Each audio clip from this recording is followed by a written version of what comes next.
नमस्कार दोस्तों, कहानियों की महफिल में आपका स्वागत है। आज हम आपके लिए एक ऐसी कहानी लेकर आए हैं जो सुनने में साधारण लग सकती है, लेकिन इसके पीछे छुपा संदेश बेहद गहरा और प्रेरक है। क्या एक टोकरी मिट्टी इंसान के पूरे जीवन को बदल सकती है? एक टोकरी जो न उठाई जा सके, एक वचन जो सीधा दिल को भेद दे और एक झोपड़ी जो इतिहास रच दे।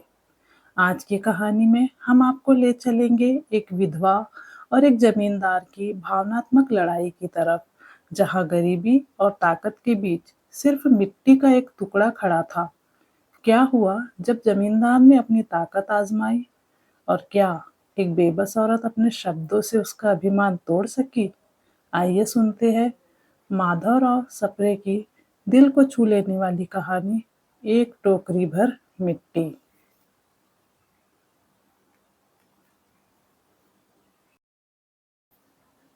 किसी श्रीमान जमींदार के महल के पास एक गरीब अनाथ विधवा की झोपड़ी थी। जमींदार साहब को अपने महल का अहाता उस झोपड़ी तक बढ़ाने की इच्छा हुई।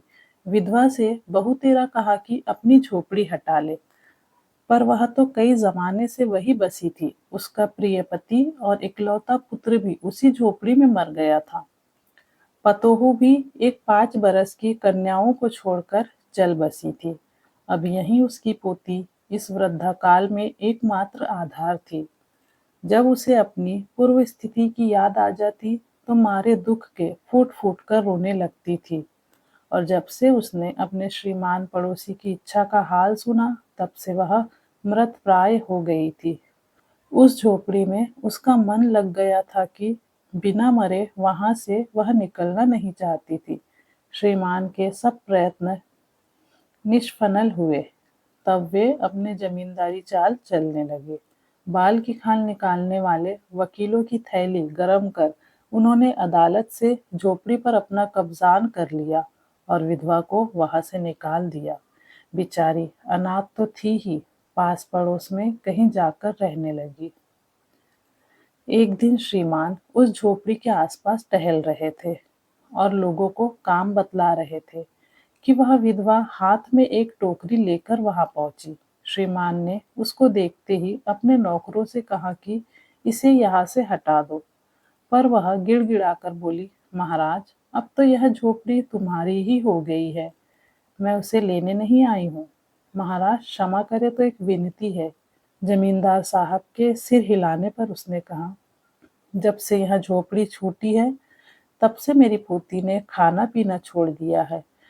मैंने बहुत कुछ समझाया पर वह एक नहीं मानती। यही कहा करती है कि अपने घर चल, वही रोटी खाऊंगी। अब मैंने यह सोचा कि इस झोपड़ी में से एक टोकरी भर मिट्टी लेकर उसी का चूल्हा बनाकर रोटी पकाऊंगी। इससे भरोसा है कि वह रोटी खाने लगेगी। महाराज कृपा करके आज्ञा दीजिए तो इस टोकरी में मिट्टी ले आओ। श्रीमान ने आज्ञा दे दी। विधवा झोपड़ी के भीतर गए। वहां जाते ही उसे पुरानी बातों का स्मरण हुआ और उसकी आंखों से आंसू की धारा बहने लगी।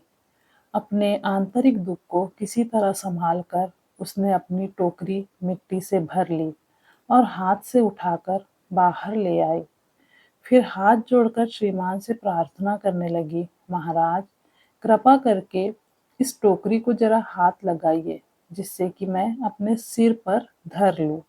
जमींदार साहब पहले तो बहुत नाराज हुए, पर जब वह बार बार हाथ जोड़ने लगी और पैरों पर गिरने लगी तो उनके मन में कुछ दया आ गई।